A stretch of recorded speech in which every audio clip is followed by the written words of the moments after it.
సర్వతి నమస్కారం. ఆదో పూజ్యో గణాధిప అని ఆర్యోక్తి. అంటే మొట్టమొదట పూజింపబడవలసినటువంటి దైవం వినాయకుడు. ఎందుచేత ఆయన్ని అలా ప్రారంభంలో పూజ చేయవలసి ఉంటుంది అంటే ఆయన విఘ్నకారకుడు, అలాగే విఘ్న నాశకుడు. ఆయనే విఘ్నాన్ని కల్పిస్తాడు, ఆయనే విఘ్నాల్ని నశింపచేస్తాడు. అదేమిటంటే విఘ్నాల్ని నశింపచేస్తారన్నారు బాగుంది, కానీ విఘ్నాల్ని కల్పిస్తాడన్న మాట అంత సమంజసంగా ఉంటుందా? అంటే అలా ఎందుకుంటుంది ఆ తత్వంలో అన్న విషయాన్ని మీరు ఇప్పుడు నేను చెయ్యబోయే ప్రసంగంలో తెలుసుకుంటారు. సాధారణంగా ఎప్పుడైనా సరే ఏదైనా కార్యక్రమం ప్రారంభం చేస్తే తప్పకుండా మనందరం చెప్పవలసినటువంటి శ్లోకం ఒకటి ఉంటుంది. ఏదైనా ఒక పెద్ద కార్యాన్ని ప్రారంభం చేసే ముందు, ఆ రోజు దినచర్యని ప్రారంభం చేసే ముందు పూజా కార్యక్రమంలో మొట్టమొదటి పూజలో మొదట చెప్పవలసిన శ్లోకం సుముఖశ్చైకదంతశ్చ కపిలో గజకర్ణకః లంబోదరశ్చ వికటో విఘ్నరాజో వినాయకః ధూమకేతుర్గణాధ్యక్ష బాలచంద్రో గజాననః వక్రతుండ శూర్పకర్ణో హేరంబ స్కందపూర్వజః షోడశైతాని నామాని ఎప్పటే శృణుయాదపి విద్యారంభే వివాహే చ ప్రవేశే నిర్గమే తథా సంగ్రామే సర్వకార్యేషు విఘ్నస్తస్య న జాయతే. అది శ్లోకం. ఇందులో విఘ్నేశ్వరుడికి 16 నామాలు చెప్తారు. ఈ 16 నామాలు షోడశైతాని నామాని అని. అయితే మీరు ఒక విషయాన్ని జాగ్రత్తగా గమనించండి. విఘ్నేశ్వరుడికి ఎప్పుడూ కూడా 21 అంకె మీదే ఉంటాయి. ఏవైనా కూడా 21 అంకె మీదే ఉంటాయి.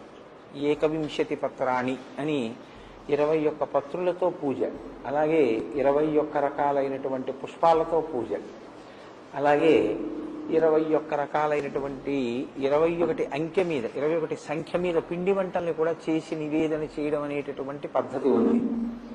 కానీ ఈ శ్లోకంలో ఏమంటున్నారంటే షోడశైతాని నామాని ఎప్పటే శృణుయాదపి 16 అంకె గురించి మాట్లాడుతున్నారు. మేము విఘ్నేశ్వరుడి యొక్క 16 నామములు చెప్తున్నాం. ఈ 16 నామములను కూడా మీరు చెప్పండి అని చెప్పట్లేదు. మీరు చెప్తే మంచిది, చెప్పకపోతే కనీసం వినండి అంటున్నారు. ఎప్పటేత్ శృణుయాదపి, మీరు చెప్పగలిగి ఉండాలి ఈ 16 నామాలు. ఒకవేళ ఏ కారణం చేతనైనా ఏమండి మేము ఆ 16 నామాలు చెప్పలేము, మాకు నోరు తిరగదనో, లేకపోతే మేము ధారణ చెయ్యలేమనో, చూసి చదవడం కూడా మాకు చేత కాదనో అంటే ఇంట్లో ఈ 16 నామాలు చెప్పేవాడు తప్పకుండా ఉండాలి అని. ప్రతి ఇంట్లోనూ కూడా ఈ 16 నామాలు చెప్పబడాలి. చెబితే మిగిలిన వాళ్ళు వినాలి. అంటే ఈ శ్లోకాన్ని ప్రతిరోజు పైకే చదవాలి అని గుర్తు. ఇంట్లో మిగిలిన వాళ్ళు దీన్ని చదవలేరు అంటే ఇంటి యజమాని దీన్ని పైకి చెప్పాలి. చెప్తే మిగిలిన వాళ్ళు వినవలసి ఉంటుంది. కనీసం ఏమిటంటే పూజ ప్రారంభం అవుతోంది అంటే వీళ్ళకి నిలబడడం కష్టం కాదుగా. పూజ మధ్యలో ఏదైనా అంగం అంటే మాకు తెలియదండి, ఆ సమయానికి ఏదో పనిలో ఉంటాం, ఎలా పెడతాం అనొచ్చు. పూజ ప్రారంభం చేసి ఘంటారామం చేయగానే వెళ్ళి అక్కడ నిలబడడం పెద్ద విశేషం ఏం కాదు. కాబట్టి ప్రతిరోజు మనం ఈ 16 నామాలు చెప్పాలి. కనీసంలో కనీసం పెద్దలు చెప్తున్నప్పుడు వినాలి. 21 కదా విఘ్నేశ్వరుడికి అన్ని పూజకి వాడబడేటటువంటి సంఖ్య. మరి ఈ శ్లోకం దగ్గరికి వచ్చేటప్పటికి 16 అన్న మాట ఎందుకు వాడారు? షోడశైతాని నామాని 21ని 16 ఎందువల్ల చేయవలసి వచ్చింది అంటే షోడశ కళా ప్రపూర్ణుడు చంద్రుడు. చంద్రుడికి 16 కళలు. 16 కళలు చంద్రుడికి ఉంటే మనిషి జీవితం కూడా షోడశ సంస్కారములతో ఉంటుంది. చిట్ట చివరి సంస్కారం అంత్యేష్టి సంస్కారం. 16 సంస్కారములు నడుస్తాయి మనిషికి. పుట్టుకకి పూర్వం తల్లి గర్భంలో ప్రవేశించినప్పుడు జరిగేటటువంటి సీమంతము అంటుంటారు. కానీ అసలు నిజానికి అది సీమన్నతోత్సవము అని చెప్పి ఆ పాపట భర్త తీస్తాడు. ఆ పాపట భర్త తీసేటటువంటి ఉత్సవానికి ఆ పేరు. అక్కడ ప్రారంభం చేసి శరీరం పడిపోయిన తరువాత చేసేటటువంటి అంత్యేష్టి సంస్కారంతో 16 నడుస్తాయి. మీరు ఒక పూజ చేశారనుకోండి, షోడశోపచార పూజ, 16 ఉపచారములు తప్పకుండా ఈశ్వరుడికి నడవాలి. ఎట్టి పరిస్థితుల్లోనూ ప్రతిరోజు 16 ఉపచారములతోటి పూజ చేయాలి ఇంట్లో.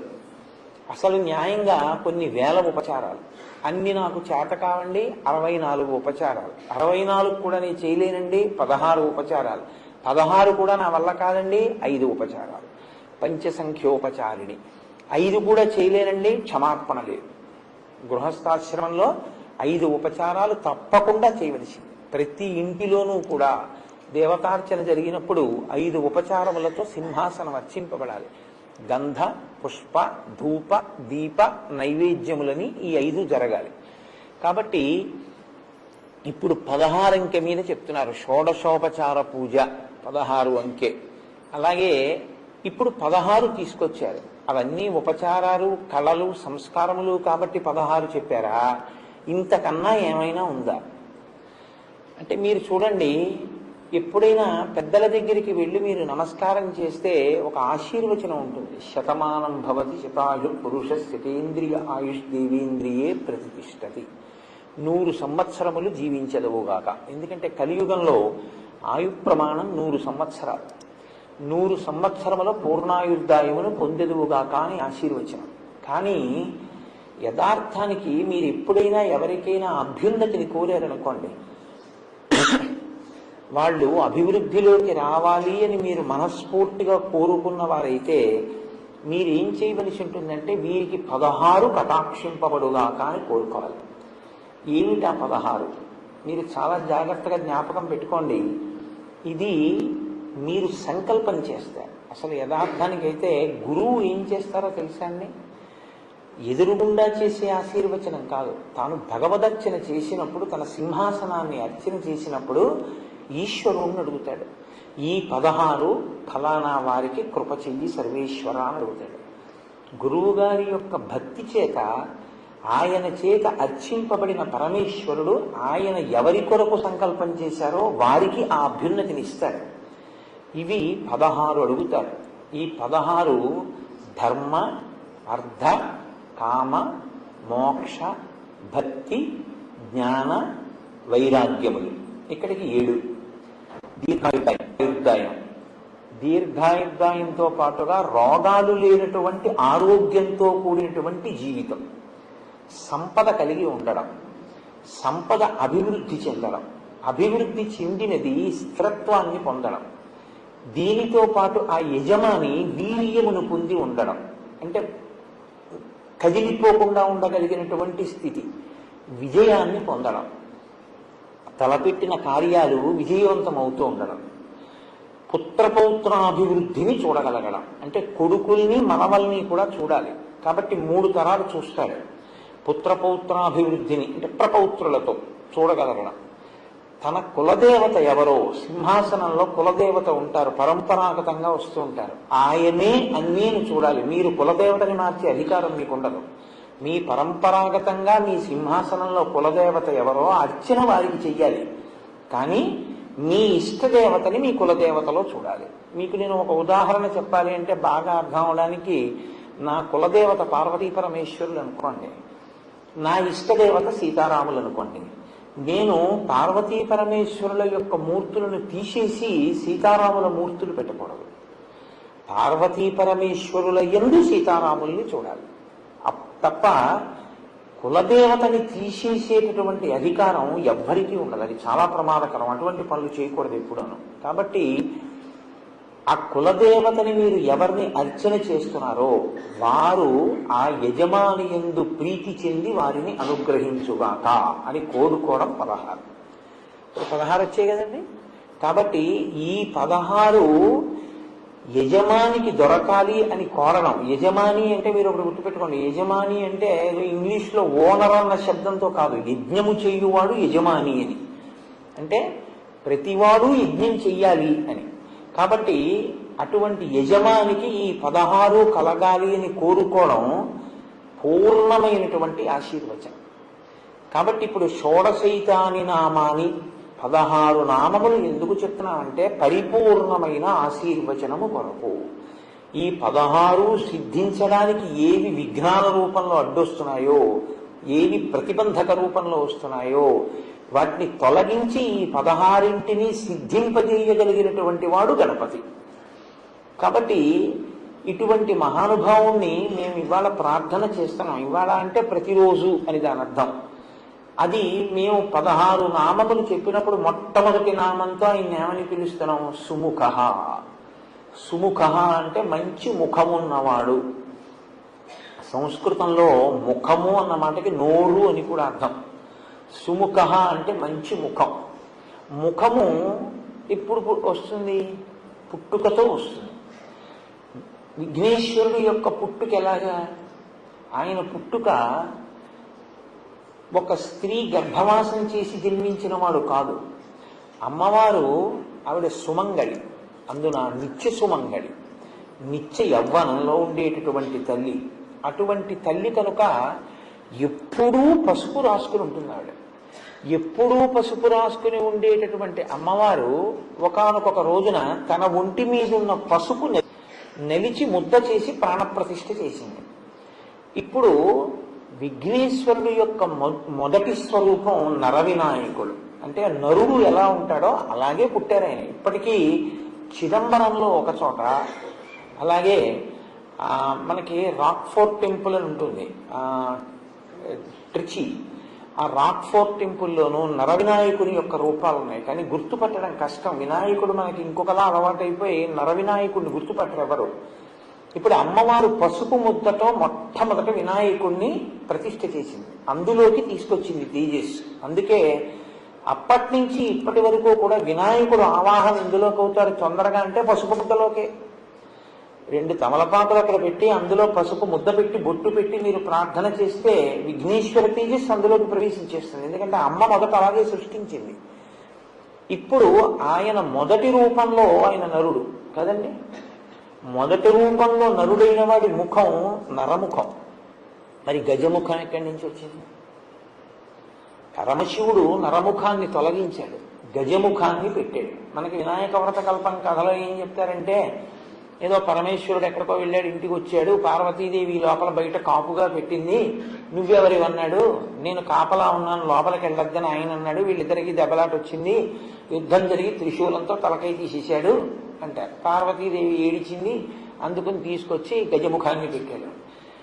అలాగ కథల్ని మీరు అలాగే చెప్పేస్తే పిల్లలకి వాళ్ళకి ఏమవుతుందంటే ఏదో భక్తికి నమస్కారం చేస్తారు కానీ వాళ్ళకి అనుమానం ఉండిపోతుంది.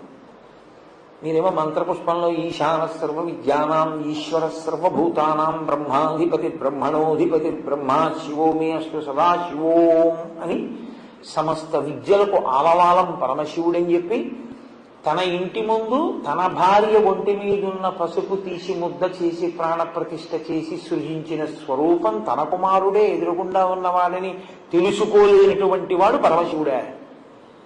దెబ్బలాట పెట్టుకుని పిల్లాడి తలకాయ తీసేస్తాడా? ఏమిటన్నా కథ? అది కాదు దాని అర్థం. కొంచెం జాగ్రత్తగా మీరు అర్థం చేసుకోవాలి. గజాసురుడు అని ఒక రాక్షసుడు ఉండేవాడు. గజాసురుడు అన్న రాక్షసుడు లోకాలన్నిటినీ బాధ పెడుతున్నాడు. నువ్వు ఎలా చనిపోతావురా అంటే, నా ముఖం ఉన్నవాడు చంపితే నేను చచ్చిపోతానన్నాడు.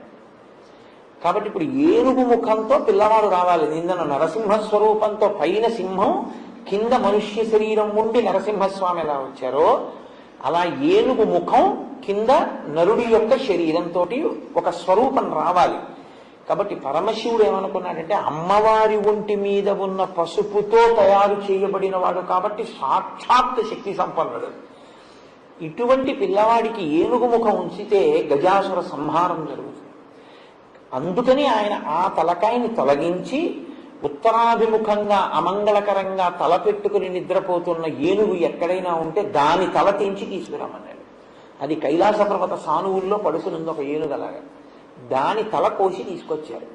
అప్పుడు ఆ తల ఈ పిల్లవాడికి పెట్టి ప్రాణప్రతిష్ఠ చేశారు. చేస్తే ప్రాణప్రతిష్ఠ అంటే జీవం పోశారు. ఇప్పుడు ఆ పిల్లవాడికి ఏనుగు ముఖం వచ్చింది. ఇప్పుడు ఏనుగు ముఖంతో ఉన్న పిల్లవాడు గజాసుర సంహారం చేశాడు. గజాసుర సంహారం చేశాడు కాబట్టి మీరు నేను సంతోషంగా ఉండగలుగుతున్నాం.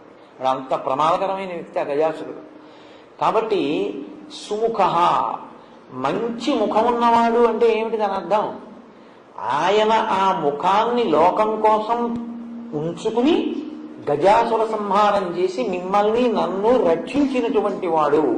కాబట్టి అసలు ఆ ముఖం ఉంచుకోవడమే మన కొరకు తప్ప, లేకపోతే అసలు ఆయన ముఖం అది కాని కాదు. మనందరిలాగే ఆయన నరముఖంతో చాలా అందంగా కూర్చుని ఉండేవాడు. ఆయన ఏనుగు ముఖం పెట్టుకున్నాడు అంటే మన కోసం తన తల తీయించుకుని ఏనుగు తలకాయని పెట్టుకున్నవాడు. లోకం కోసం ఇంత గొప్ప పరిశ్రమ చేసిన వాడి ముఖం కన్నా సుముఖం ఇంకేముంటుంది? కాబట్టి సుముఖ కాదు. సుముఖ అన్న మాటకు అర్థం ఏమిటంటే అందంగా ఉన్న ముఖం సుముఖం కాదు. ఏ ముఖము ప్రేమని కలిగి ఉంటుందో, ఏ ముఖము ప్రసన్నమై ఉంటుందో, ఏ ముఖము సంతోషముతో ఉంటుందో దానికి సుముఖం అని పేరు. కొంచెం జాగ్రత్తగా పట్టుకున్నారో లేదో. ప్రేమని కలిగి ఉండాలి, సంతోషంతో ఉండాలి, ప్రసన్నంగా ఉండాలి. శుక్లాంబరధరం విష్ణుం శశివర్ణం చతుర్భుజం ప్రసన్నవదనం ధ్యాయేత్. ఆయన ప్రేమ కలిగి ఉంటాడు. ఎందుకని? అమ్మ అందం మనం ఎప్పుడైనా చూస్తామా? మా అమ్మగారు అంత అందంగా ఉండరండి అని లోకంలో ఏ నీచుడైనా అంటాడా? అమ్మ అందం అంటే ఏమిటి? అమ్మతనమే అందం. మా అమ్మ సౌందర్యం కన్నా లోకంలో ఎక్కడా ఉండదు. సౌందర్యము అన్న మాటకు అర్థం కాలగతిలో నశించిపోయేటటువంటి బాహ్యమైనటువంటి అందం కాదు. ఆవిడ పెద్దదవుతూ నేను పెద్దవాడిని అవుతుంటే ఆవిడ ప్రేమంతా నా మీదే పెట్టుకుని ఆవిడ చచ్చిపోయేటప్పుడు కూడా ఉదయం నీ ఒళ్ళో తల పెట్టుకు చచ్చిపోతాను రా అని అడిగింది. అటువంటి తల్లి ఉందే, అది సౌందర్యం. మనని ప్రేమించగలిగినటువంటి రూపం, మన కోసం ఏదైనా చెయ్యగలిగినటువంటి స్థితి ప్రేమ. అది ముఖమునందు అభివ్యక్తమవుతుంది. ఇప్పుడు నవరసాలు కళ్ళే చెప్తాయి. మిగిలిన అన్ని రసాలని శరీరంలో ఏ అవయవం చెప్పలేదు. వీరరసం ఉందనుకోండి కళ్ళు చెప్తాయి, ముక్కు చెప్పలేదు. ఓ ఉద్వేగం ఉందనుకోండి ముక్కుతో ఊపిరి ఇలా ఇలా అనొచ్చు. కానీ శృంగారం, వీరరసం, భయానకం, బీభత్సం, కరుణ ఏవైనా కళ్ళే చెప్తాయి. కాబట్టి సుముఖ ప్రేమ కలిగినటువంటి ముఖం ఉన్నవాడు మనందరి పట్ల ప్రేమతో ఉంటాడు, సంతోషంతో ఉంటాడు. సంతోషం ఎందుకు ఉంటుంది? ఆయన పూర్ణుడు కనుక ఆయన పొందవలసింది ఏం లేదు. ఆయన అన్నీ పొంది ఉన్నవాడు. అందుకని ఆయన నిత్య సంతోషి, ఎప్పుడూ సంతోషంగా ఉంటాడు. ఎప్పుడూ సంతోషంగా ఉన్నవాడు ఏం చేస్తుంటాడు మీరు చూడండి, చాలా ఉల్లాసంగా నడుస్తుంటాడు, చాలా హాయిగా ఉంటాడు, చేతులు కాళ్ళు ఆనందంగా కలుపుతాడు. అందుకే గణపతి నృత్య గణపతిగా ఉంటాడు. లేకపోతే ఆయన పెద్ద లంబోదరంతో ఉన్నవాడు ఆయన నృత్యం చేస్తే అందంగా ఉంటుందండి. మీరు నవ్వచ్చు కానీ ఆయన సంతోషిస్తాడు. పిల్లలు సంతోషిస్తే ఆయనకి చాలు. ఆయన ఎందుకు నృత్యం చేస్తాడంటే ఆయన సంతోషం ఉన్నవాడు.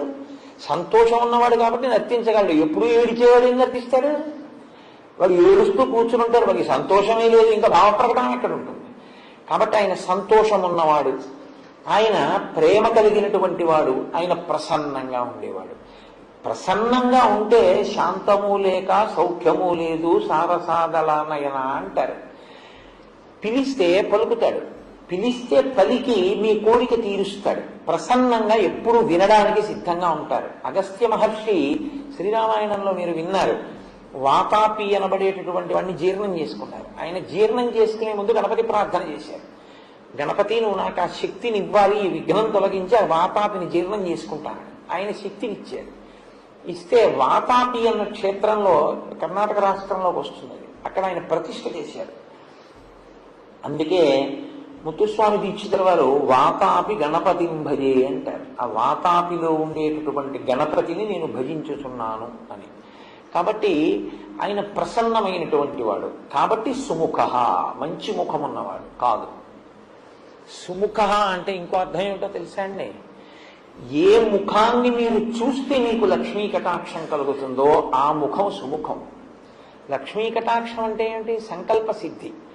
మీరు అనుకున్నది జరగడం, మీకు జరిగినది మీరు అనుభవించడానికి లక్ష్మీ కటాక్షం అని పేరు. చాలా జాగ్రత్తగా పట్టుకోవాలి మీరు. అది మీకు ఉండడం, మీరు అనుకున్నది జరగడం లక్ష్మీ కటాక్షం కాదు. మీరు అనుకున్నది జరిగి దాన్ని మీరు అనుభవించగలిగితేనే లక్ష్మీ కటాక్షం. ఒక ఆయనకి ఒంట్లో బోలెడంత బలం ఉందండి, గొప్ప బలవంతుడు. కానీ ఆయన ఎక్కడికి వెళ్ళడం. ఎందుకు వెళ్ళడంటారేమో, నేను వెడితే కాలు జారి పడిపోతానేమో అంటాడు. నేను వెడితే ఎందుకు అనవసరం అవన్నీ అంటాడు. మరి ఏం చేస్తాడు? చక్కటి బలవర్ధకమైన ఆహారం వండించు తింటాడు. పొద్దున్నే లేచి సాముగరిడి చేస్తాడు. వ్యాయామం తప్పు కాదు, శరీరాన్ని నిలబెట్టుకోవాలి. మంచి వ్యాయామం చేస్తాడు, తింటాడు, పడుకుంటాడు, కూర్చుంటాడు, అంతే. ఇంకెందుకు పనికిరాదు. ఆ బలం ఏం చేస్తుంటాడు? ఏమీ చేయడు. పనికొచ్చేలా ఏం ఖర్చు పెట్టాడు. ఇప్పుడు ఆయనకి బలం ఉందేమో కానీ ఆయన బలం ఉత్తమ గతుల కొరకు ఉపయోగించుకున్నాడు. ఇప్పుడు ఆ బలంతో 108 ప్రదక్షిణాలు చేస్తూ ఉంటానండి నేను గుడికి అన్నాడు అనుకోండి. నేను ఈశ్వరుడి పల్లకి పడతానండి, నేను దేవాలయాన్ని శుభ్రం చేస్తూ ఉంటానండి వెళ్ళి.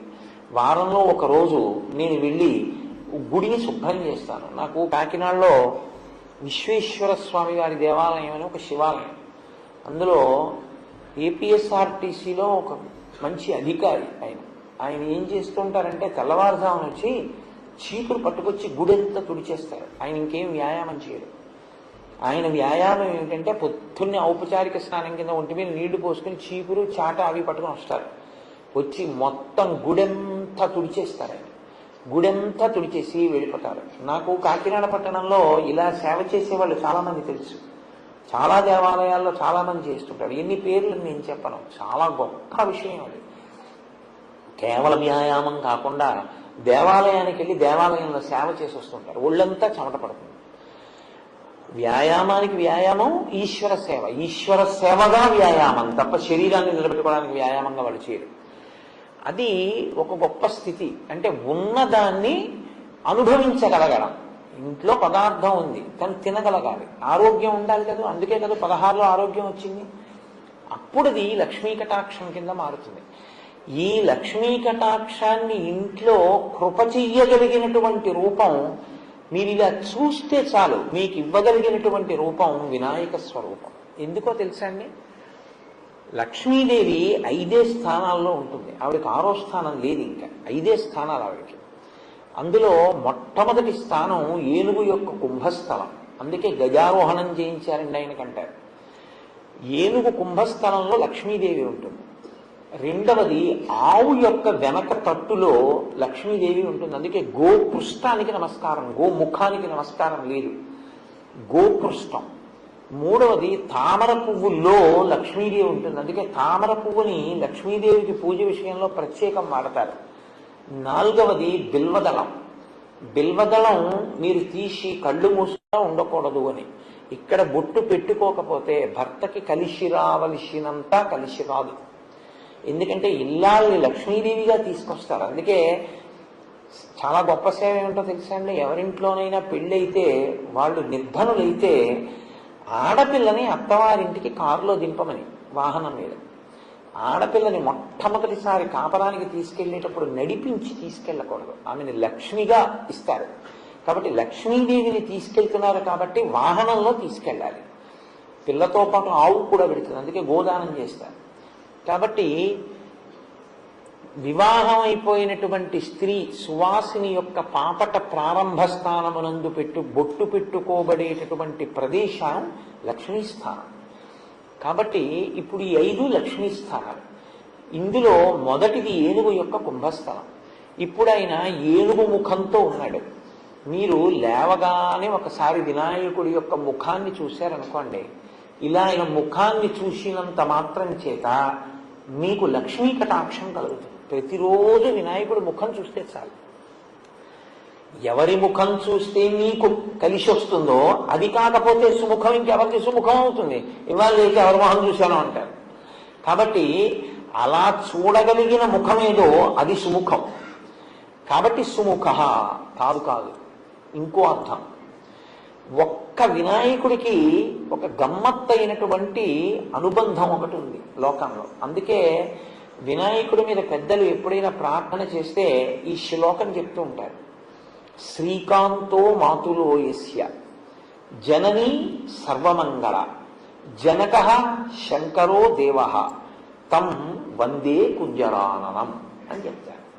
ఇది చాలా గమ్మత్తైన శ్లోకం నిజంగా. ఎందుకంటే ఎప్పుడైనా నమస్కారం చేస్తే ఆయన తల్లి సంబంధం చెప్తారు, తండ్రి సంబంధం చెప్తారు. ఒక్క వినాయకుడికి మాత్రం మేనమామ గారితో మొదలెడతారు. శ్రీకాంతో మాతులో యస్య, మాతులు అంటే మేనమామ, నీ మేనమామ శ్రీకాంతుడు. శ్రీకాంతుడు అంటే శ్రీ అంటే లక్ష్మీదేవి యొక్క భర్త, నీకు మేనమామ. కాబట్టి ఇప్పుడు వినాయకుడికి మేనమామ అంటే వినాయకుడి యొక్క తల్లి పార్వతి, పార్వతి యొక్క సోదరుడు విష్ణువు. ఎక్కడుంది అలాగా? అలా ఎక్కడైనా మీరు చూశారా? సోదరి సోదరుడు అంటే స ఉదర, ఒక కడుపు నుంచి పుడితే, ఒక్కసారి పుడితే వాళ్ళని సోదర సోదరి అంటారు. నారాయణ నారాయణి, వీళ్ళిద్దరూ పార్వతీదేవి విష్ణుమూర్తి అన్నా చెల్లెళ్ళుగా పుట్టినట్టు మీరు ఎక్కడన్నా చదివారా? మరి ఎలా చెప్తున్నారు ఈ శ్లోకం? మేనమామని పుట్టారు వాళ్ళిద్దరూ అన్నా చెల్లెళ్ళు. అసలు ఇంకా యథార్థం మాట్లాడితే స్త్రీ రూపంలో విష్ణు ఉంటే పార్వతీదేవి, పార్వతీదేవి పురుష రూపంలో ఉంటే విష్ణుమూర్తి. అందుకే ఇద్దరూ అలంకార ప్రియత్వం. కనుక ఇప్పుడు శ్రీకాంతో మాతులో యస్య, ఎప్పుడు పుట్టారు వాళ్ళిద్దరు? ఒక్కసారి.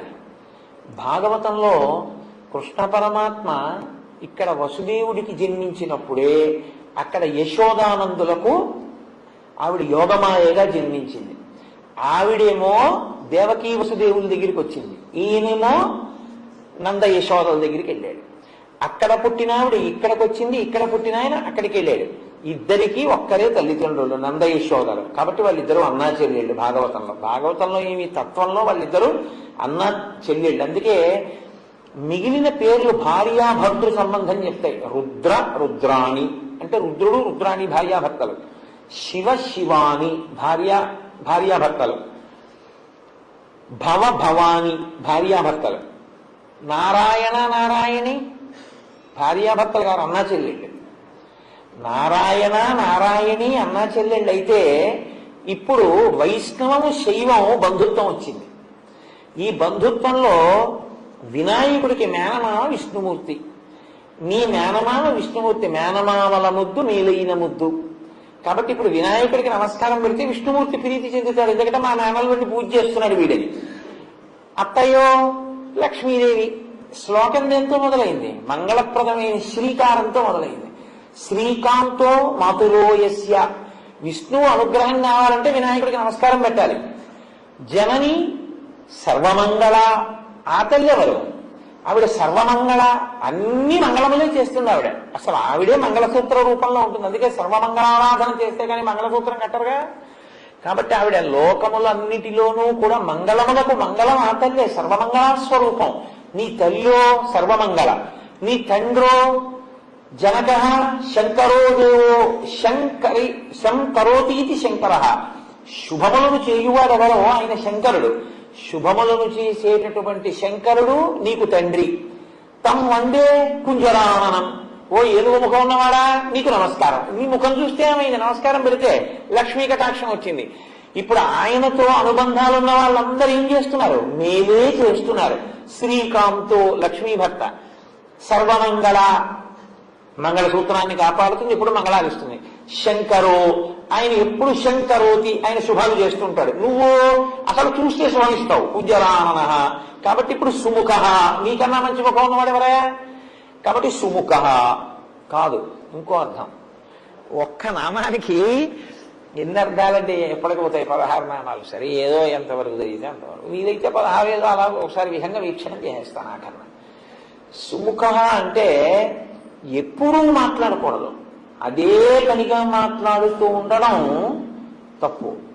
భూపసభాంతరాలముల పుష్కళ వాక్చతురత్వము, ఆజి బాహాపటు శక్తియున్ ఇషమునందనురక్తియు ప్రకృతి సిద్ధ గుణంబులు సజ్జనాలికి.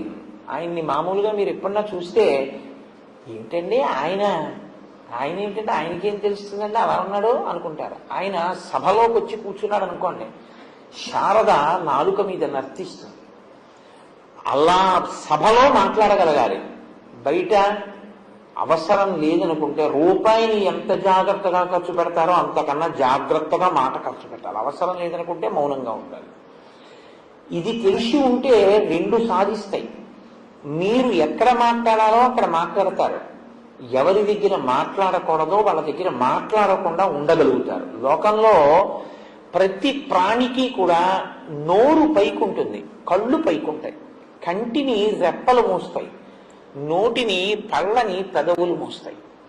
కంటిని రెప్పలు మూసిన చూపులో రెప్పకి పాత్ర లేదు. నోటిని పెదవులు మూసిన పెదవులకి భాషలోనూ మాటలోనూ భాగం ఉంది. మీరు గమనించండి, రెప్ప చూడదు, పెదవి మాట్లాడుతుంది. కొన్ని మాటలు పెదవుల మీదే వస్తాయి. మా మా ఉందనుకోండి, పెదవులు కలపకుండా మా అనండి. నేను చిన్నప్పుడు మా పిల్లలతోటి అమ్మ అని పెదవులు కలపకుండా అనండ్రా అంటే వాళ్ళు చాలా ప్రయత్నించి అనలేకపోయేవారు. మీరు అనండి అనేవారు వాళ్ళు చికాకు వచ్చి. ఏముందిరానో తామలపాకు కింద పెదవి మీద పెరిగిన అమ్మ అంటే కలవలేదుగా తామలపాకు అట్టొచ్చింది అంటే నా మీద వాళ్ళు చాలా కోపడు, మీ అన్ని ఇలాంటి పనులు చేస్తారు నాన్నగారు. పిల్లలతో అలా ఆటలాడుతున్నారు. సరే, అది వేరు విషయం అనుకోండి. కాబట్టి పెదవికి మాట యందు పాత్ర ఉంది. నోరు సమస్త ప్రాణులకు బయటికి ఉంటుంది, కప్పబడి ఉండదు. కానీ మీరు పెద్దలతో మాట్లాడుతున్నారు అనుకోండి, ప్రత్యేకించి గురువు గారితో మాట్లాడుతుంటే ఎప్పుడూ నోటిని ఇలాగే ఉంచి మాట్లాడకూడదు. ఎందుకంటే అలా మాట్లాడితే గబుక్కుని మీ నోటి తుంపర ఆయన మీద పడిందంటే మహాపచారం కిందకు వస్తుంది. అందుకని ఇలా పెట్టుకుని ఉండాలి, ఇలా పెట్టుకుని ఉండి మాట్లాడాలి. హనుమ ఎప్పుడు రాముడి దగ్గర ఇలా ఉంటారు, ఆజ్ఞాపాలక హనుమ అని ఎక్కువ మాట్లాడరు. లోకంలో ఎప్పుడు నోటి మీద చెయ్యి వేసుకుని ఉండే ప్రాణి ఏదో తెలుసా అండి? ఒక్క ఏనుగి. ఎందుకని? ఏనుగు తొండానికి కర్రము అని పేరు, చెయ్యి. ఒక్క ఏనుగు నోరు మాత్రం పైకి కనపడదు, నోటి మీద చెయ్యి అడ్డుంటుంది, ఇలాగ తొండం అడ్డుంటుంది. అంటే నోటికి చెయ్యి అడ్డు పెట్టుకుని అత్యంత వినయంతో మాట్లాడవలసిన చోట మాట్లాడతాడు. ఎప్పుడు నోటికి చెయ్యి అడ్డు పెట్టుకుని మౌనంగా ఉంటాడు. ఆయన కన్నా అంత గొప్ప ముఖంతో ఉండి, అంత విద్వాంసుడిగా, అంత మంచి ప్రవర్తన కలిగిన ముఖంతో ఉన్నవాడు లోకంలో ఇంకెవరున్నారు? ఆ ముఖంతో నాకు అంత నేర్పుతున్నాడు. కాబట్టి సుముఖ, ఎప్పుడూ మాట్లాడుతూ ఉండకు, మౌనం కూడా నేర్చుకో అని చెప్పడానికి ముఖమునకు చెయ్యి అడ్డు పెట్టుకున్నవాడు. అంటే నోటికి తొండం అడ్డు ఉంటుంది కాబట్టి సుముఖ. ఇన్ని అర్థాలు పెట్టారండి. సరే, అక్కడతో వదిలిపెట్టేశాను. ఇంకా సుముఖ ఏకదంతశ్చ, సుముఖశ్చైకదంతశ్చ అని కలిసిపోతుంది శ్లోకంలో. ఏకదంత అంటే ఒక్క దంతమే ఉన్నవాడు. ఏనుగుకి చాలా అందమైంది ఏది అంటే దాని దంతమే. దానికి రెండు దంతాలు ఉంటాయి, ఇటుక దంతం ఇటుక దంతం తొండానికి. కానీ విఘ్నేశ్వరుడికి కుడి చేతి వైపు దంతం ఉండదు. ఎందుకు ఉండదు అంటే ఆయనే విరిచేశాడు. ఎందుకు విరిచేశారు అంటే మహాభారత రచన చేయవలసి వచ్చింది. వ్యాసుల వారు, నేను వేగంగా శ్లోకాలు చెప్పేటప్పుడు వ్రాయగలిగినటువంటి సమర్థుడెవరు అని అడిగారు. విఘ్నేశ్వరుడు రాస్తాడన్నారు. మరి ఆయన, నేను మధ్యలో ఆపను, నేను చెప్తుంటే రాసేయాలన్నారు. ప్రపంచంలో ఏ కలం పట్టుకున్నా ఎప్పుడో అప్పుడు ఏదో ఇబ్బంది వస్తుంది. అందుకని ఆయన అటువంటి కలం కావాలి అంటే లోకంలో ఇంకొకటి లేదు అని చెప్పి తన దంతాన్ని విరిచి ఆ దంతంతో మహాభారత రచన చేశారు. అంటే అత్యంత అందం ఏనుగుకి దంతమే. అందుకే ఏనుగు దంతాలు అంటారు. ఏనుగు దంతం అంత అందం ఏనుగుకి. తన శరీరానికి అంత అందం ఇచ్చేదాన్ని లోకోపకారం కొరకు త్యాగం చేశాడు ఆయన. మహాభారత రచన పంచమ వేదం కనుక ఇది లోకానికి అందితే కొన్ని కోట్ల మంది జీవితాలు తరిస్తాయి.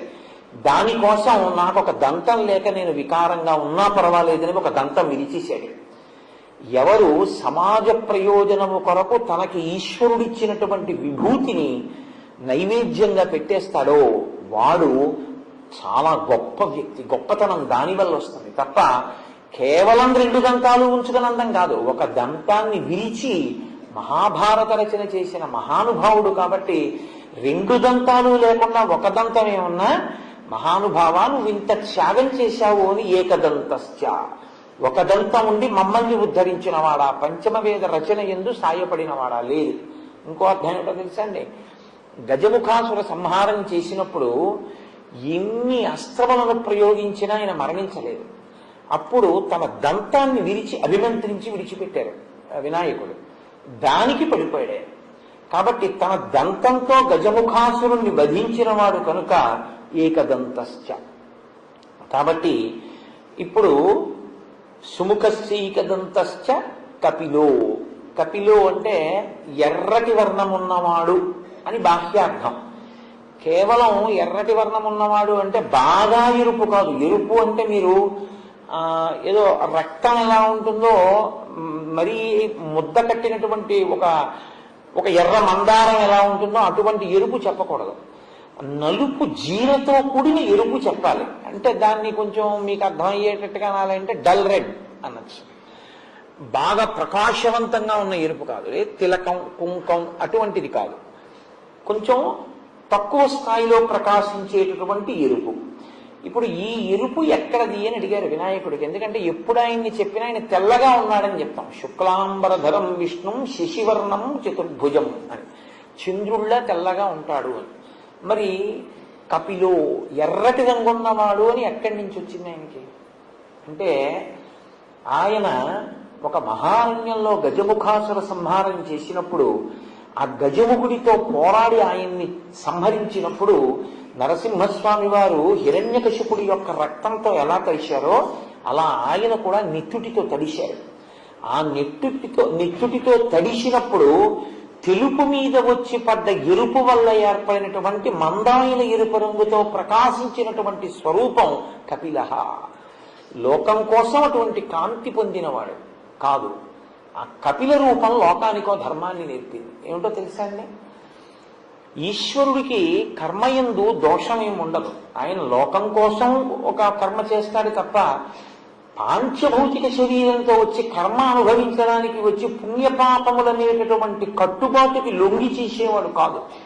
అయినా ఆయన తండ్రి గారిలాగే మర్యాదస్తుడు, పరమశివుడిలాగా. గజముఖాసుర సంహారం చేసిన తరువాత ఆయనకి బ్రహ్మహత్యా పాతకం వచ్చింది అన్నాడు. నిజంగా వస్తుందా?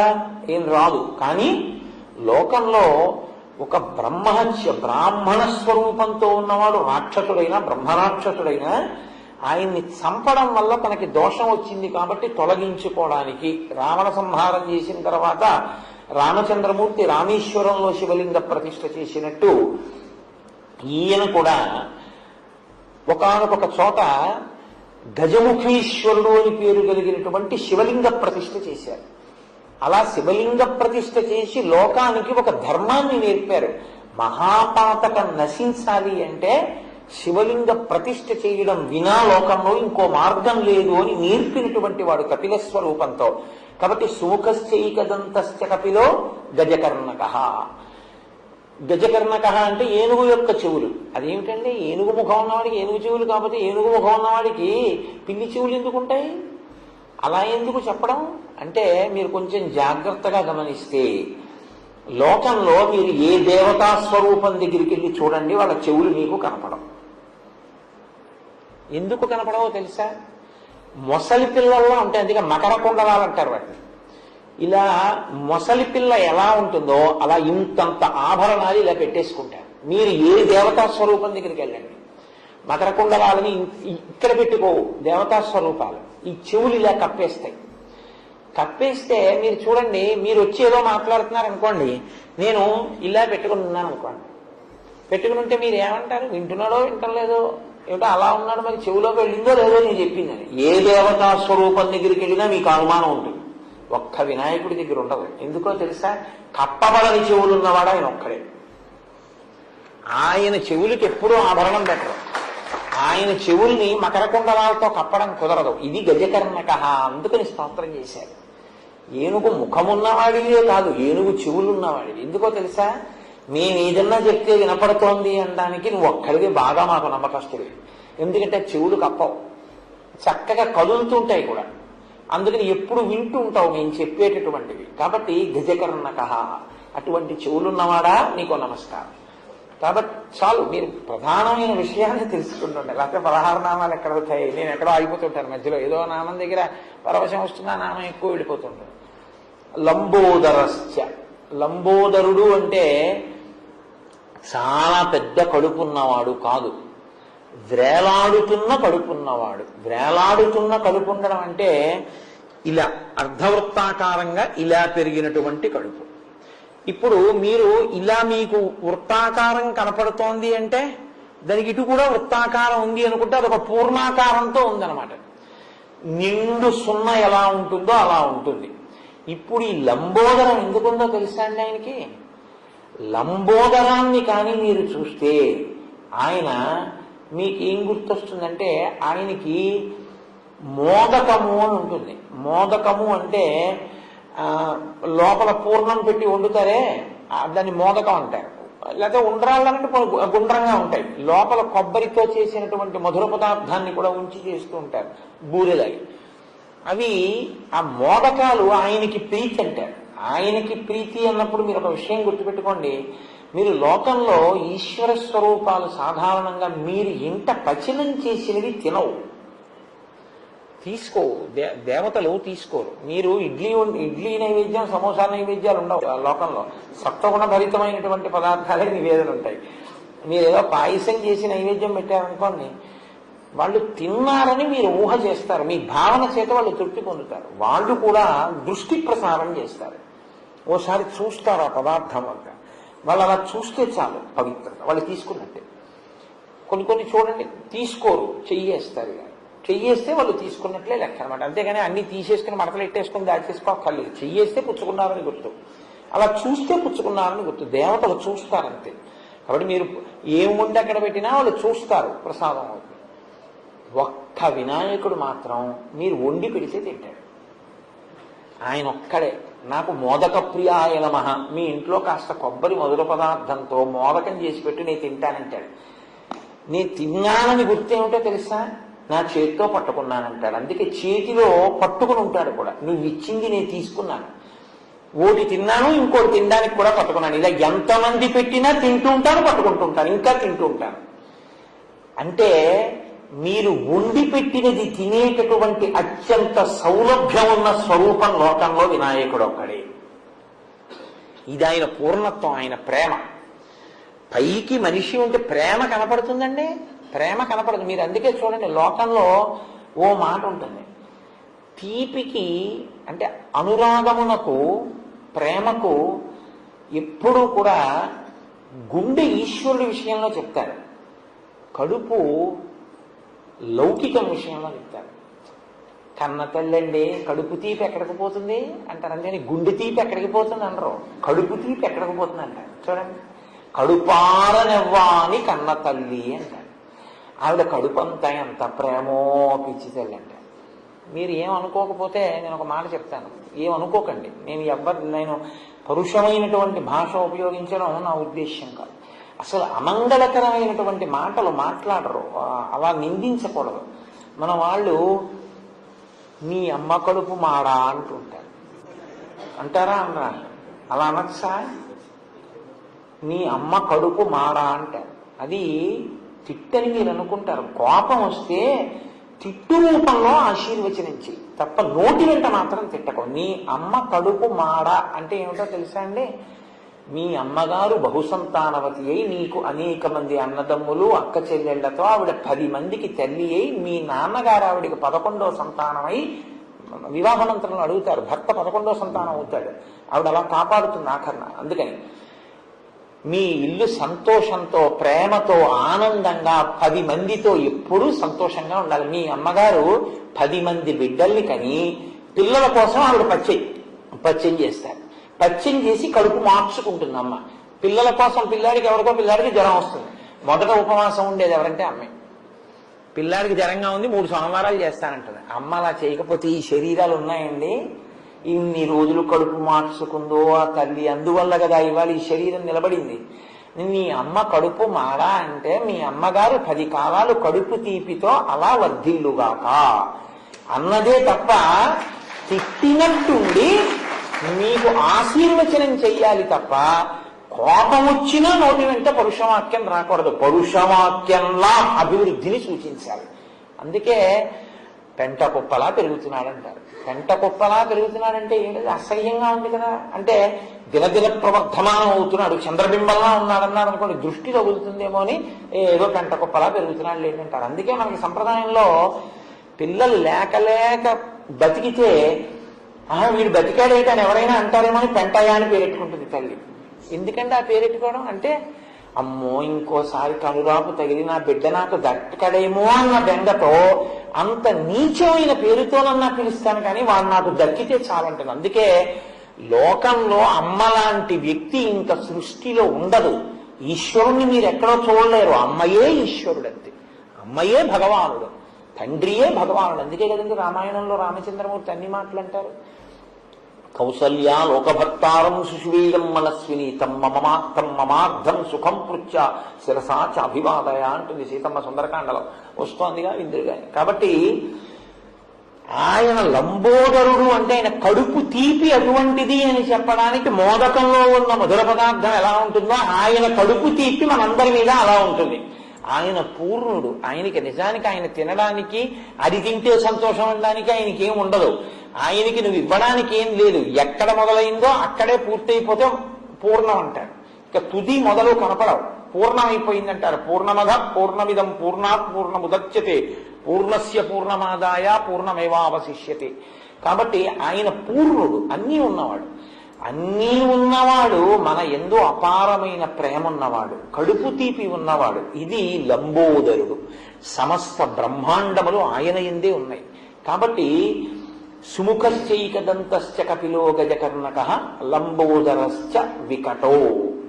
వికటో అన్న మాటకి హాస్యస్ఫోరకమైనటువంటి పనులు చేసేటటువంటి వాడు అని ఒక అర్థం. రెండవ అర్థం ఒకటి ఉంది, కానీ నేను అది చెప్పను, అది అనవసరం కూడా. దాన్ని మీరు దృష్టిలో పెట్టుకోవాల్సిన అవసరం ఏమి ఉండదు. ఇది పెట్టుకోవడమే ఉత్తమం ఎప్పుడూ కూడా. వికటో అంటే హాస్యస్ఫోరకముగా ఉండేవాడు అని. కానీ అలా అనొచ్చా? హాస్యస్ఫోరకంగా ఉండడం ఏమిటి అంటే, విఘ్నేశ్వరుడు చేసేటటువంటి పనులు చాలా హాస్యస్ఫోరకంగా ఉంటాయి. అంటే నవ్వు పుట్టించేవిగా ఉంటాయి. నవ్వు పుట్టించేటట్టుగా ఉండేటటువంటి వాళ్ళు ఎవరు చేస్తారు ఆ పనులు? పిల్లలు చేస్తారు. పెద్దవాళ్ళు నవ్వు పుట్టించే పనులు చేస్తే బాగుండదు, పిల్లలే చేస్తారు. కాబట్టి ఆయన పిల్లవాడు, ఎప్పుడూ పిల్లవాడు. ఎప్పుడూ పిల్లవాడు అంటే దాని ఉద్దేశం ఏమిటో తెలుసా అండి? ఒక్కటే, పిల్లవాడికి ఓ లక్షణం ఉంటుంది. ఇప్పుడే కోపం వస్తుంది, ఇప్పుడే మర్చిపోతాడు.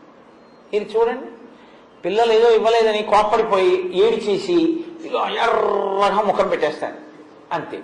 10 నిమిషాలు అవ్వదు, మీరు వాడిని ఎత్తుకుని ఇలా తీసుకెళ్ళి చూడు కాకి, నాన్న కాకే అంటే వాడు మర్చిపోయి కాకి అంటాడు మీతో. ఇప్పుడు కోపడతాడు, అప్పుడు మర్చిపోతాడు. అలా భక్తుల మీద కోపమే పెట్టుకోకుండా చేసిన దోషానికి శిక్షించి మళ్ళీ వెంటనే అనుగ్రహించే స్వరూపం ఏదుందో, అందుకే మీకు వినాయకుల్లో ఉన్న గొప్పతనం ఏమిటో తెలుసా అండి? కర్మ ఫలితంగా మీరు ఏదైనా ఆపదలో ఉన్నారనుకోండి, వినాయకుడి కాళ్ళు పట్టుకుంటే ఆయన ఏం చేస్తాడంటే ఆ ఆపద రూపంలో మీ కష్టంలో వ్యగ్రత కల్పించి తీసేసి మీకు శాశ్వత సుఖాన్ని ఇచ్చేస్తాడు. అది గణపతి యందు బాగా ఆ తత్వంలో ప్రకాశిస్తుంది. నేను మీకు ఒక ఉదాహరణ చెప్పవలసి వస్తే, కుంభకోణంలో ఒక విఘ్నేశ్వరుడు ఉన్నాడు. ఆయన్ని చెరుకు విఘ్నేశ్వరుడు అంటారు. ఎందుకనో తెలుసా అండి? ఆ దేవాలయం దగ్గర ఒకసారి షుగర్ ఫ్యాక్టరీలోకి వెళ్ళిపోతూ ఒక చెరకు లారీ ఆగింది. వినాయకుడు చిన్న పిల్లాడి రూపంలో వచ్చి ఓ చెరుక్కర్ర ఇవ్వని అడిగాడు. అడిగితే ఆ యజమాని అన్నాడు, ఇది పంచదార చేస్తే తీయగా ఉంటుంది, మామూలుగా తింటే చప్పగా ఉంటుంది అన్నాడు. అంటే చుట్టుపక్కల వాళ్ళు అన్నారు, ఎందుకే మాటలు, ఓ చెరుక్కర్ర పిల్లాడికి ఇవ్వడానికి, చూడవా ఎంత ముద్దుగా ఉన్నాడో, ఓ చెరుక్కర్ర అడిగితే అన్ని అబద్ధాలు చెప్తావా? అబద్ధాలు కాదండి, నిజం, నా చెరుకు అటువంటిదే, పంచదార చేస్తే తీయగా ఉంటుంది, మామూలుగా తింటే చప్పగా ఉంటుంది, అందుకే ఇవ్వలేదన్నాడు. ఆహా అని ఆ పిల్లాడు వెళ్ళిపోయాడు. మర్నాడు అతనికి దానికి కావలసిన ద్రవ్యం ఇచ్చేటప్పుడు దాంట్లో ఉన్నటువంటి రసం ఎంత చూడడానికి ల్యాబ్ టెస్టింగ్ పెడతాయి శాంపిల్స్. వెళ్ళినప్పుడు అది చప్పగా ఉంది అని రిజల్ట్ వచ్చింది. రిజెక్ట్ చేసింది షుగర్ ఫ్యాక్టరీ, మాకొద్ది చెరుకని. అతను తెల్లపోయాడు. నిన్న ఒక పిల్లాడు వస్తే చెరుకు తింటే చప్పగా ఉంటుందన్నాను, అందుకే చప్పగా అయిపోయింది. ఇది చెరుకు చప్పగా అయిపోవడం ఏంటి? వెంటనే అతను ఏం చేశాడంటే ఓ 10 చెరుక్కర్రలు పట్టుకెళ్ళి చూశాడు ఆ పిల్లాడి కోసం. పిల్లాడు కనపడలేదు, వినాయకుడు గుడి కనపడింది. పట్టుకెళ్ళి అక్కడ పెట్టేశాడు. పెట్టేసి వెళ్ళి మళ్ళీ కర్ర తీసి ఏదో పొరపాటు జరిగిందేమోనండి టెస్ట్ చేయండి అన్నాడు. తీయటి రసం వచ్చింది. ఇప్పటికీ చెరుకు వినాయకుడు అంటారు అక్కడ. ఆయనలో ఉన్న చాలా గొప్ప గుణం ఏమిటో తెలుసా అండి? ఉపాసన చేస్తే అనుగ్రహిస్తాడు. ప్రత్యేకించి మీరు ఇంక కిందకి పడిపోవడం తజ్జాన్ని మీ కర్మ ఫలితం మీకు వచ్చేసి మీరు కిందకి వెళ్ళిపోతున్నప్పుడు మీరు వినాయకుడి కాళ్ళు కానీ పట్టుకున్నారనుకోండి, ఆయనకున్న గొప్పతనం ఏమిటో తెలుసా అండి?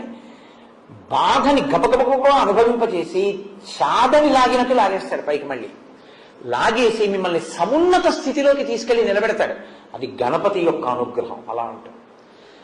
కావ్యకంఠ గణపతి మునిని ఒక మహాపండితుడు, మహావిద్వాంసుడు, భగవాన్ రమణుల శిష్యులు. ఆయన ఒకానొకప్పుడు కాశీపట్టణంలో వెళ్ళి అక్కడ కూర్చున్నారు. కూర్చుని గణపతి ముని తండ్రి గారు కూర్చుని ఉపాసన చేస్తుంటే ఆయనకి అకస్మాత్తుగా గణపతి విగ్రహంలోంచి ఒక పసిపిల్లవాడు పాకుతూ వచ్చి తొడ మీద చేతులు వేసి ఆయన్ని చూస్తున్నట్లు అనిపించింది. ఆయన ధ్యానంలో ఉన్నారు. ఇదేమిటి ఇలా అనిపిస్తోంది, నాకు ఎవరో పిల్లవాడు పాకి వచ్చి నా తొడ మీద చేతులేసి చూస్తున్నట్లుంది అని కళ్ళు తెరిచి చూశారు. నాకు గణపతి అనుగ్రహంతో గణపతి కొడుగ్గా పుడుతున్నారు అని నిర్ణయం చేసుకుని నాకు పురిటిమైలు వచ్చిందని ఆయన గుళ్ళోకి వెళ్లకుండా ఇంటికి వెళ్ళిపోయారు. అప్పుడు టెలిగ్రామ్లు అవి ఏం లేవు. ఇంటికి వెళ్ళిపోతే, ఎందుకంటే ఆయన యాత్రలో ఉన్నారు, ఎక్కడికని ఇస్తారు టెలిగ్రామ్. వెళ్ళిపోతే ఆయనకి ధ్యానంలో ఎప్పుడు తొడ మీద ఒక పిల్లవాడు చేయవేసినట్టు అనిపించిందో అదే ముహూర్తంలో కొడుకు పుట్టాడు. ఆయనే మహావిద్వాంసుడయ్యాడు. కావ్యకంఠ గణపతి ముని అని మంత్రద్రష్ట అయ్యారు ఆయన. చిట్ట చివరి అవతార పరిసమాప్తి కూడా అలాగే చేశారు. తెలియక ఖర్గపూర్ అనుకుంటాను, గణపతి నవరాత్రులకు ఆయన వెడితే సాక్షాత్ వినాయకుడు లాంటి వారిని కూర్చోబెట్టి ఆయనకే గణపతి పూజ చేసేసి ఉద్వాసన మంత్రం చెప్పేశాడు అర్చకుడు పొరపాటున. యజ్ఞేన యజ్ఞమైదంత దేవాహత్తాని ధర్మాని ప్రథమాన్యాసన్ అన్నాడు వెళ్ళిపోమ్మని. అంటే మూర్తిని కదిపేస్తాం కదా, అంతే. ఆయన శరీరం వదిలేశాడు. మంత్రభాగమేనండి, దాని శక్తి చూపిస్తుంది. కాబట్టి గణపతి చాలా గొప్పగా అనుగ్రహిస్తాడు, మహానుభావుడు వినాయకుడు. కాబట్టి వికటో, ఆయన చేసే పనులు హాస్యస్ఫోరకంగా ఉంటాయి, కానీ ఆయన చాలా బాగా అనుగ్రహించేటటువంటి స్వరూపం ఉన్నవారు. ఆయన చేసే పనులు ఏమిట్రైలాగా అనిపిస్తుంది, కానీ చాలా గమ్మత్తుగా ఉంటుంది ఆయన చేసేది. మీకు నేను ఉదాహరణ చెప్పాలంటే, ఇందాక అన్నా కదా శ్రీకాంతో మాతులో యస్య, మేనమామ గారు శ్రీ మహావిష్ణువు ఒకసారి వినాయకుడి పుట్టినరోజు వచ్చింది. వినాయకుడి పుట్టినరోజు వస్తే వినాయకుడి మేనమామని పిలిచారు. మేనమామ అత్తయ్య వెళ్ళారు, లక్ష్మీదేవి నారాయణుడు. ఏవో బహుమానాలు పట్టుకెళ్ళాడు మేనల్లుడికి. అన్నీ అక్కడ పెట్టి ఒరే నాన్న నీకు తెచ్చాను రా అని చూపిస్తుంటే ఇవన్నీ ఇస్తూ ఉండడంలో సుదర్శన చక్రాన్ని పక్కనెట్టుకున్నాడు ఆయన. ఆ పిల్లాడికి ఈ చక్రం నచ్చింది, గుడుక్కుని నోట్లో పడేసుకున్నాడు. ఏందంటే ఆ తొండంతో తీసి ఇలా పెట్టి మింగేశాడు. అయ్యి బాబాయ్ నాకు చక్రం ఏదన్నాడు, మింగేశాను మాయ అన్నాడు.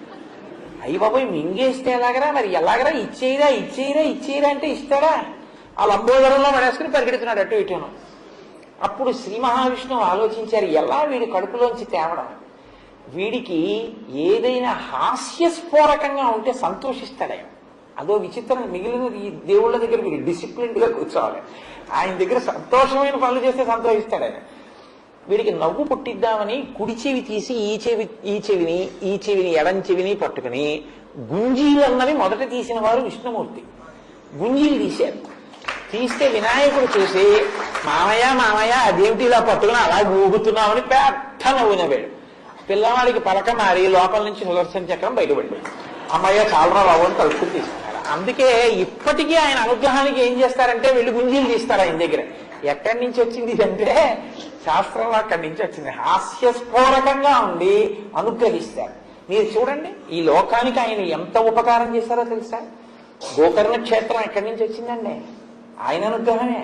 రావణాసురుడు శివలింగాన్ని పట్టుకెళ్ళిపోతుంటే బ్రహ్మచారి రూపంలో వెళ్ళి అందాక నేను పట్టుకుంటాను, బరువుగా అనిపిస్తే 3 మాటలు పిలుస్తాను, రాకపోతే కిందెట్టేస్తాను.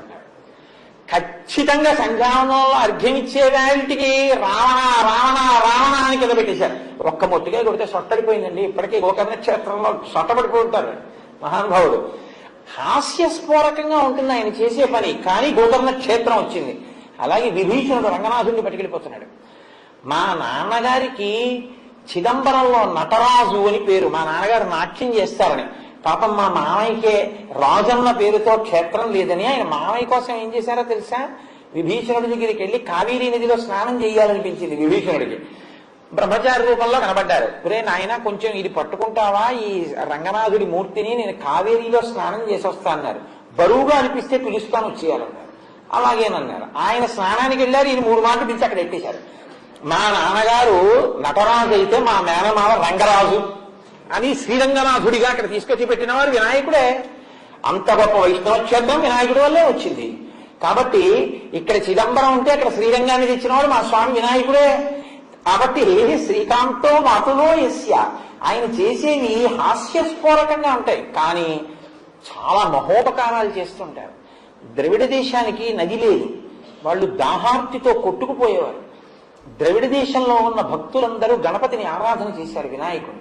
మీకు నీళ్లు ఇస్తానన్నారు ఆయన. అగస్త్య మహర్షి యొక్క కమండలంలోకి నదీ జలాలు ఉండేవి, గంగా నదిలాగా. కాబట్టి ఆ కమండలం కింద కాని పడిందో పెద్ద నది ప్రవహిస్తుంది.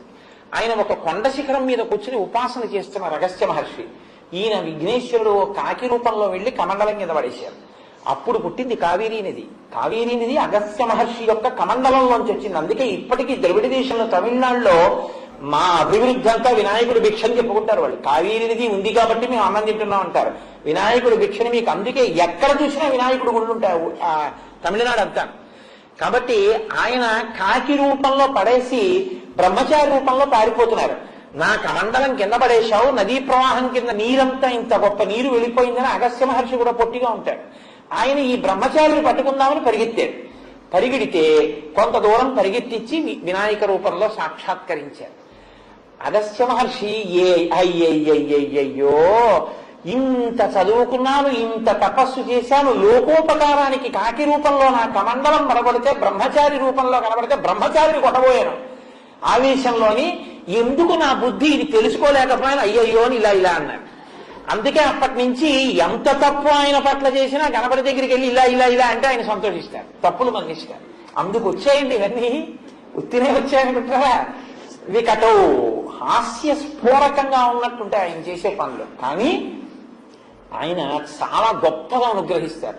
మీరు ఏ దేవుడి దగ్గరికన్నా ఇలా అంటే రక్షించడం, గుంజీలు తీస్తే రక్షించడం అలా ఉండదు. ఆయన దగ్గర ఏమీ అక్కలేదు, వెళ్ళి ఇలా కొట్టుకుని 3 గుంజీలు తీసేస్తే చాలు. ఆయన అన్ని తప్పులు క్షమించి నేను ఉన్నాను లేరా నీ వెంటంటారు. అంటే వికటో. సరే, ఇంకా దాన్ని అక్కడతో వదిలేస్తాను. సుముఖశ్చైక దంతశ్చ కపిలో గజకర్ణక లంబోదరశ్చ వికటో విఘ్నరాజు. ఇంకా సగం కూడా అవ్వలేదు. ఏమండి, ఎంత ఒక వాక్యంలో పూర్తి చేసేస్తాను. 16 అది పెద్ద విశేషమే ఉంది. వికటో విఘ్నరాజు వినాయక. విఘ్నరాజు వినాయకుడు అని 2 పేర్లు. మీరు బాగా జ్ఞాపకం పెట్టుకోవాలి ఈ విషయాన్ని. ఒకే దేవాలయ ప్రాంగణంలో 2 వినాయకులు ఉన్నారనుకోండి, ఒకే దేవాలయ ప్రాంగణంలో 2 వినాయకులు ఇక్కడ ఉన్నారు. అలాగే ఉంటే ఒకరు విఘ్నరాజు, ఒకరు వినాయకుడు. మీరు రాజద్వారంలోంచి లోపలికి రాగానే కనపడేవాడు విఘ్నరాజు, ఇంకా లోపలికిడితే కనపడేవాడు వినాయకుడు. విఘ్నరాజు వినాయకుడు సమాన స్థాయిలో పూజలు అందుకుంటారు ఎప్పుడు. ఎందుకో తెలుసా అండి? ఒకరు విఘ్నాన్ని కల్పిస్తారు, ఒకరు విఘ్నాన్ని తీసేస్తారు. విఘ్నాన్ని కల్పిస్తే విఘ్నరాజు, విఘ్నాన్ని తీసేస్తే వినాయకుడు. అదేమిటంటే కల్పించడం ఎందుకండి మీకు అనుమానం రావచ్చు. విఘ్నాన్ని ఎందుకు కల్పిస్తారో తెలుసా అండి? మిమ్మల్ని ఏదైనా మీరు చేసినటువంటి గత జన్మలలోని పాపకర్మ మహోగ్రమైన రూపంతో తరువుకొచ్చి మీకు ఏదైనా చాలా ఉగ్రమైన ఫలితాన్ని ఇవ్వబోతుంటే చిన్న ప్రతిబంధకంగా అడ్డొచ్చి తీసేస్తాడు. ఏదో మీరు చాలా ముఖ్యమైన పని మీద వెళ్ళాలి, ఒక పెద్ద లారీ ఒకటి అడ్డొస్తుంది. అమ్మ బాబోయ్, ఇప్పుడు ఈ లారీ వెళ్తుందా మనం పెడతామా అనుకుంటాం, 10 హారలు కొట్టేస్తాం, ఆ లారీ వెళ్ళిపోతుంది, మీరు వెళ్ళిపోతారు. చాలా పెద్ద ఉపద్రవాన్ని చిన్న ప్రతిబంధకంగా చేసి తీసేస్తాడు ఆయన విఘ్నరాజు.